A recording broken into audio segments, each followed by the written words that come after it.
Ora viva, vamos a mais uma aula de preparação e neste continuando a resolução do exame de matemática da 12ª classe 2023, primeira época, concretamente para os exercícios 10 a 21. Eu sou o professor Eduardo Malene e vou ajudar a ti a analisar as resoluções deste exame. Vamos. Para o exercício 10, diz: uma aluna joga basquetebol, faz 2 lançamentos ao cesto, designados por A. Encestar no primeiro lançamento e B. Encestar no segundo lançamento. Qual é a tradução em função de A e B do acontecimento encestar em pelo menos um dos acontecimentos? Encestar em pelo menos um dos acontecimentos, dado que A é encestar no primeiro, B é encestar no segundo. Estamos a falar do primeiro e segundo lançamento. Pronto. Esta aqui é fácil. É só olhar para a situação. Ele ou esta aluna tem 2 chances, ok? Encestar no primeiro, que é dado pelo evento A, e encestar no segundo, que é dado pelo evento B. Nós queremos aqui encontrar o evento encestar em pelo menos um. Quer dizer, se ele ou ele encesta neste, ou ele encesta neste, ou ele encesta em ambos. Então, encestar em pelo menos um, usamos a união, ok?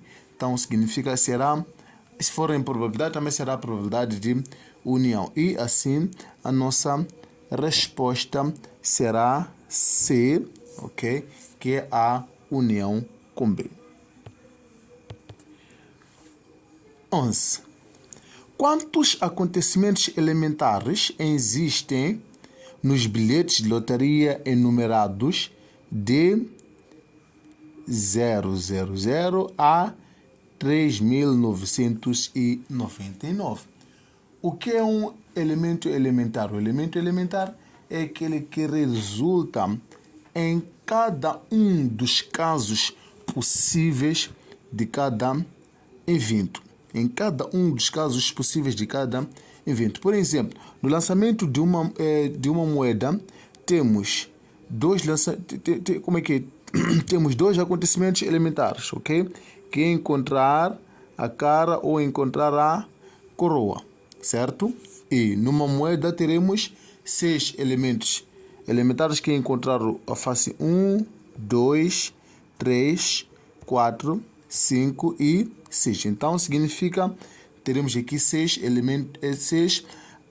acontecimentos elementares. Agora, nós temos aqui um acontecimento, ok, num bilhete de loteria, em que as faces são numeradas de 0 a 3.999. Queremos saber quantos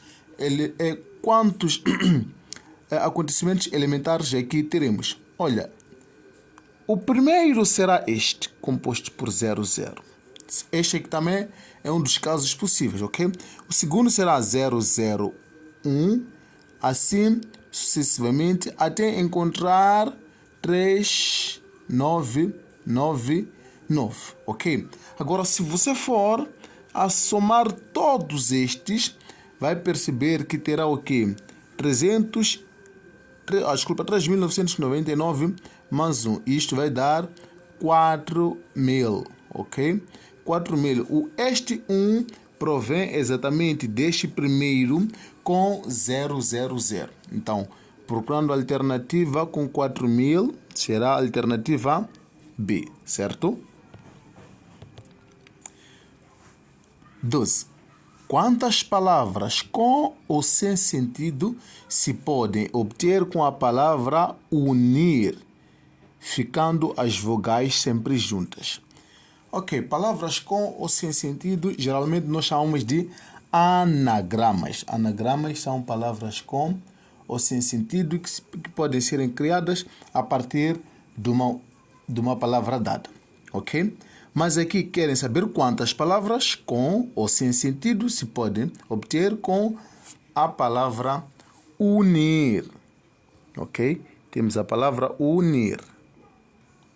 Queremos saber quantas. Mas aqui dizem que as vogais devem ficar sempre juntas.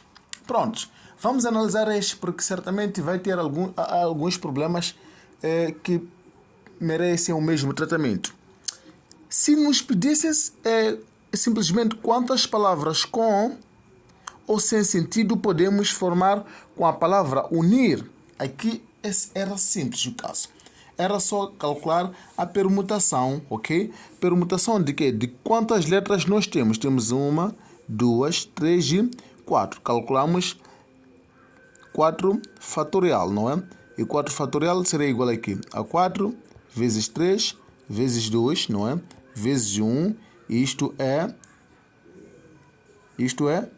24, certo?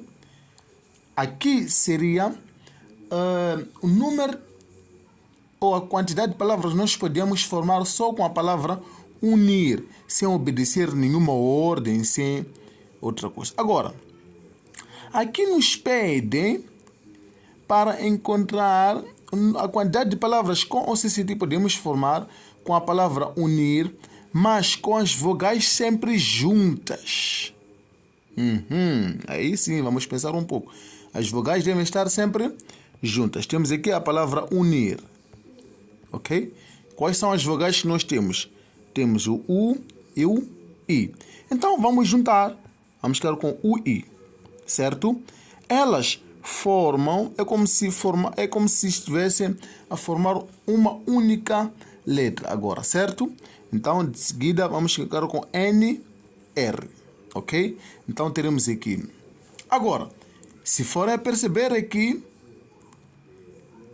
o UI forma exatamente uma única letra. Agora, se forma exatamente uma única letra, então teremos quantas letras? 1, 2, 3. E teremos o quê?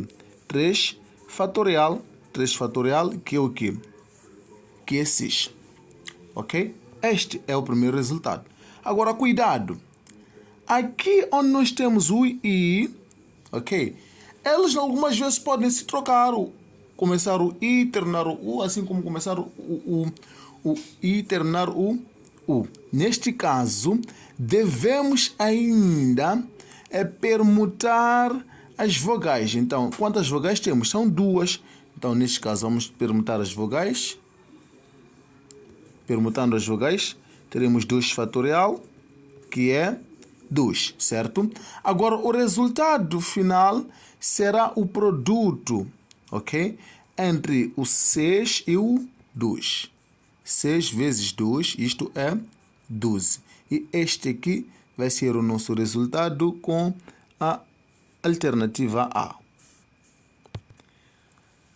13. Numa corrida com 12 participantes, não havendo empates, de quantas maneiras se podem distribuir as medalhas de ouro, prata e bronze? Ok. Temos aqui 12 participantes, queremos distribuir 3 medalhas, ouro, prata e bronze, certo? Agora, imagine assim, dos 12 que nós temos, ok? Temos 12 participantes, ok? Se vamos considerar que o 12º, ok, candidato, ele ficou com a medalha de ouro, ok? Então, significa já este que participa na medalha de ouro não pode participar na medalha de bronze, assim como o prata. Então, significa que 11 deles passam a participar na medalha de quê? De prata. Então, significa 11 deles vão participar na medalha de prata e para a medalha de bronze ficam quantos? Ficam 10, certo? Agora, fazendo uma multiplicação entre esses, não é? vamos ter o quê? Vamos ter 1320. Ok? Teremos 1320 para isto. Mas esta não é a única maneira. Nós chamamos de princípio multiplicativo, certo? Esse tipo de problema você pode resolver olhando para o caso de arranjo e não, mesmo tratando de pessoas, aqui vai ser por causa de arranjo e não permutação. Por quê? Imaginemos que esteja a participar o João e o Antônio. Se o Antônio pegar a medalha de bronze e o João pegar a medalha de ouro, não significa que eles podem trocar. Quer dizer, essas medalhas elas são intransmissíveis nesta situação. Ok, se um ganhou ouro, é que ganhou ouro. Então, quer dizer, podia dar os casos em que eles pudessem trocar aquele que tem ouro, chegasse em segundo, ganhar a prata, entre outros, certo? Agora, com isso, este caso é um caso que pode ser resolvido calculando exatamente arranjo. Você vai calcular arranjo de 12, ok? Tomados 3 a 3. Então, arranjo de 12 tomados 3 a 3 será o quê? Será 12 fatorial, ok? Por 12 menos 3 fatorial, ok? Então, isto vai dar o quê? Vai dar 12, não é? Fatorial por 12 menos 3, 9, não é?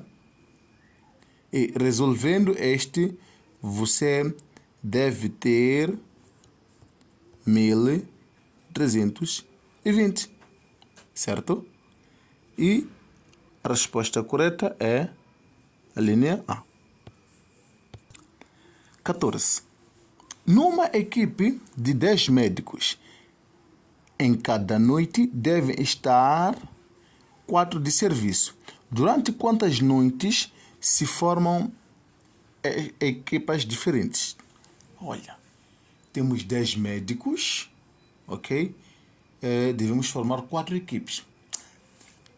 Muito cuidado aqui. Este caso não pode ser permutação. Por quê?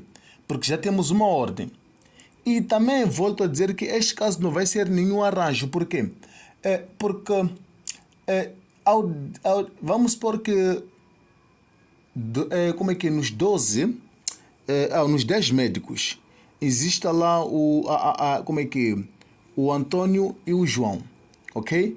Dizer que no grupo 1 entra, ou no primeiro turno, ou no turno 1, entra o João e o Antônio, é uma dizer que Antônio e João, porque estes são pessoas. Então, quer dizer, é possível distinguir. Então, aí a ordem não interessa. Ou começar com o João, assim começar com o Antônio. Então, estamos a falar das mesmas pessoas, certo? Então, neste caso, devemos usar a combinação, ok? Certamente a combinação é que usar para fazer com as comissões. Então, vamos calcular combinação de 10 tomados 4 a 4. Certo? Aqui, pela definição, terá o quê? 10 fatorial por 4 fatorial, ainda vezes o quê? 10 menos 4, que é 6 fatorial. Certo? Se quisermos resolver isto, teremos o quê? Teremos que decrescer o 10 até encontrar o 6. Então, teremos que 10 vezes 9 vezes 8 vezes 7 vezes 6 fatorial por 4 fatorial vezes 6 fatorial. Então, 6 fatorial simplifica com 6 fatorial. O 4 fatorial, ok? Temos o quê?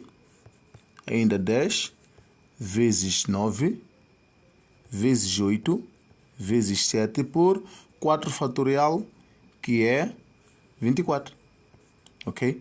Calculando isto, você deve ter 210, ok? Isto deve ser igual a 210. Se é 210, significa que o nosso resultado é a linha A. Pegou esta? Certo. Prontos, lá vamos nós. 15. Qual é a probabilidade de obter só uma cara no lançamento de 3 moedas? Prontos, você tem 3 moedas, então devemos lembrar dos espaços amostral de cada moeda, não é?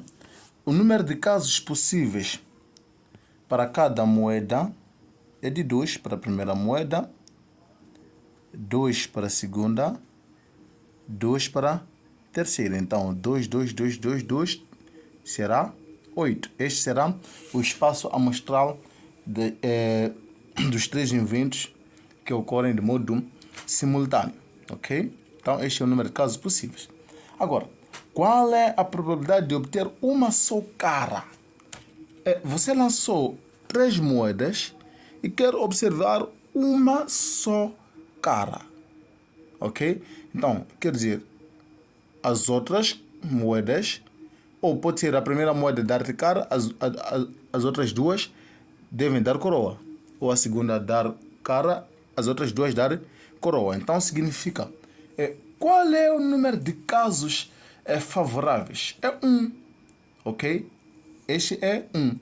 Então, significa, esta probabilidade será exatamente 1 sobre 8. Então, 1 sobre 8 significa que a chance de observar uma só cara no lançamento de 3 moedas é uma vez a cada 8, ou uma vez a cada lançamento, certo? 16. Uma sucessão U de N, ok? N pertence a N, números naturais, diz infinitamente grande se. Uma sucessão é infinitamente grande, ok? Ela é grande, geralmente, quando ela não converge. Quando ela não converge, ela não tende a um número ou ela não tende ao zero. Significa isso? Ele diverge, tende a crescer. Então, esta será infinitamente grande. Agora, pode crescer para os lados, para os números negativos, assim como crescer para os números positivos, ok? Assim sendo, devemos procurar aquela em que quando n cresce, não é? A sucessão também cresce. Por exemplo, analisando A. A diz que n tende a infinito, U de n tende a infinito. Esta não pode ser. Por quê? Esta será infinitamente grande, sim, mas ela será negativa. B. Limite de U de n quando n tende a 0 igual a 0. Não, aqui temos um número que converge. Então não pode ser. C. Limite de n quando tende a infinito, U de n igual a A. A é um número qualquer de tendência, então este aqui também converge, não pode ser. E D. Limite de n quando tende a infinito, U de n igual a menos infinito. Esta sim, esta será a nossa resposta. Esta é uma sucessão infinitamente grande negativa. Ok? Por quê? Porque ela tende a crescer no lado dos números negativos. 17. Considere uma sucessão U de n, com n pertencendo aos números naturais. Qual das seguintes sucessões é convergente? Qual das sucessões seguintes é convergente? Uma sucessão é convergente quando o n tender ao infinito, ela tender a 0. Ok? Quer dizer, ela vai ficar no mais pequena possível. Ok? Prontos, vamos analisar cada caso. Ok? Prontos. Começando de U de n igual a menos 2 elevado a n. Ok? Imagine, se o n for 1, você vai ter menos 2.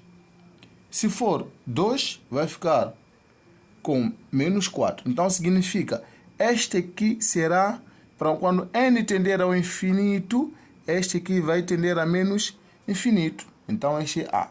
Logo, este não é válido. Eliminamos a possibilidade. B. Em B, temos o quê? U de n igual a n elevado a 2, ok? n tende a infinito, ok? Infinito ao quadrado será infinito. Então, este aqui não vai convergir. Então, B também eliminamos. Vamos para 3, para C, aliás. C temos o quê? O de n igual a 3 elevado a menos n. Ok. Primeiro, para perceber aqui, vamos transformar, ok, a nossa potência em um expoente positivo, não é? Fazendo a troca de base. Então, será 1 sobre 3 elevado a n. Certo? Agora, vamos analisar aqui. Quando n for 1, vamos ficar com 1 sobre 3. Quando for 2, vamos ficar com 1 sobre 9. Ok? Então, assim que o n crescer, ok? Significa que o de n tende a ser pequeno possível, ok?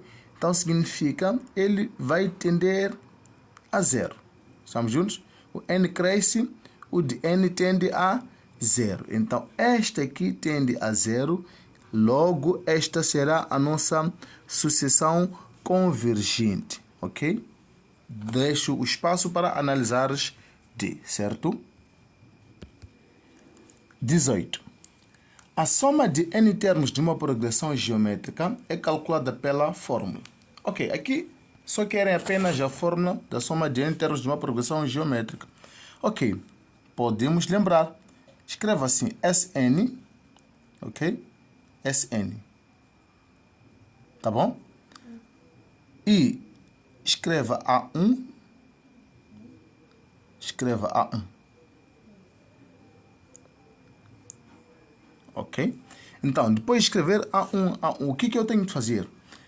Aqui começa com Q. Coloca 1. Q. Não aqui, agora aqui começa com 1.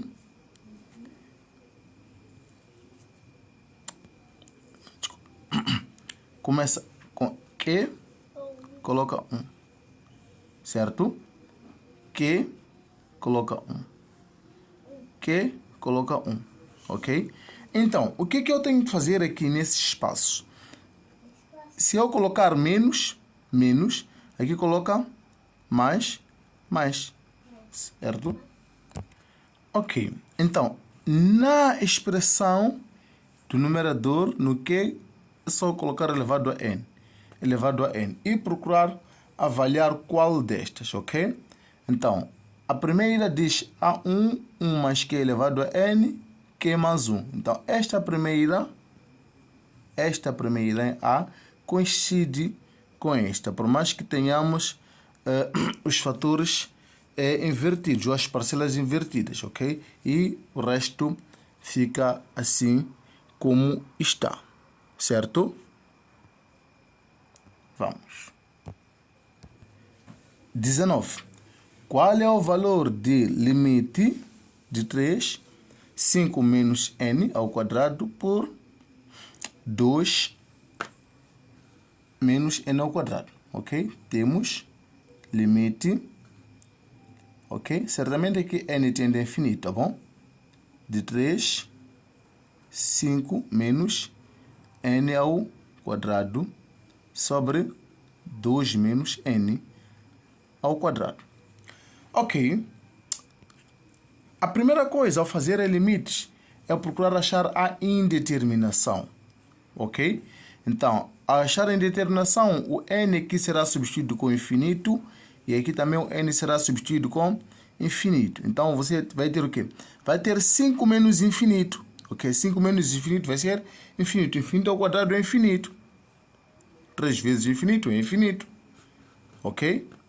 Estamos juntos? Então, 2 menos infinito ao quadrado. 2 menos infinito ao quadrado. Então, este aqui será igual a menos infinito. E esta será a nossa indeterminação. Infinito por infinito. Certo? Ok. Se é infinito por infinito, a forma de resolução é levantar os termos de maior potência. Nesse caso, limite de n quando tende a infinito, de 3, 5 menos n ao quadrado por 2 menos n ao quadrado, ok? Levantando os termos de maior potência, ok? Aqui nesta, o termo de maior potência aqui será menos n, ok? Será o n aqui, tá bom? Será o menos n, ok? Este será menos n elevado a 2 e ainda vezes aquele 3 que está lá fora. E o termo de maior potência aqui embaixo é este menos n ao quadrado, ok? Então, neste caso, vamos simplificar este, ok? E este, o que fica? Fica limite de menos 3. E o resultado será menos 3. Nossa resposta é a linha A.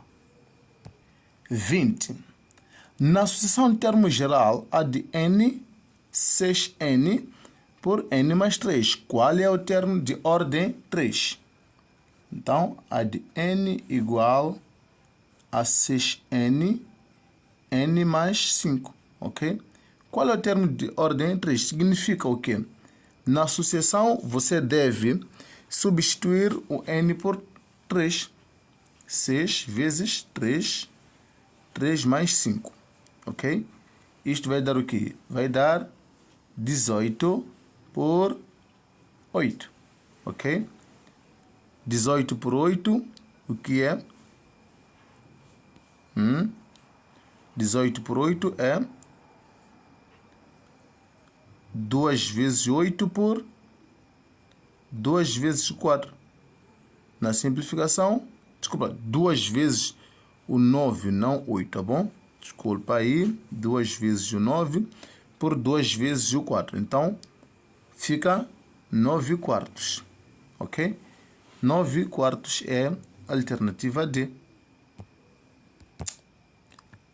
21. Qual é o termo geral de uma progressão aritmétrica U de n, com n pertencente nos números naturais, em que o primeiro termo é 3 e a diferença é 1/2? Prontos. A expressão termo geral de uma progressão aritmétrica é, já que aqui usam U, podemos também usar U, ok? É U de n igual a U de 1, que é o primeiro termo, ok? Mais, ok? Mais n menos 1 vezes a diferença. N menos 1 vezes D, que é a diferença, ok? O primeiro termo aqui é 3, colocamos 3, mais n menos 1 vezes a nossa diferença, que é 1/2, ok? Esses dados são fornecidos ali. Prontos. Continuamos nós. Então, fica o quê? Fica 3, mais, distribuindo este, 1 sobre 2n, ok? Menos 1 sobre 2. Com isso, teremos o quê? Teremos 1 sobre 2n mais 3 menos 1 sobre 2. Fazendo o MMC aqui. Fazendo o MMC, teremos aqui 2, 1. Com isso, teremos o quê? 1 sobre 2n mais 6 menos 1 sobre 2. Isto vai dar o quê? Vai dar 1 sobre 2n mais 5 sobre 2, ok? E vamos procurar este. 1 sobre 2n mais 5 sobre 2. 1 sobre 2n mais 5 sobre 2. É a alternativa D, que é n sobre 2, ok? Assim termina esta preparação, com a chance de nos vermos na próxima. E não te esqueça de comentar e colocar lá as sugestões. Até a próxima.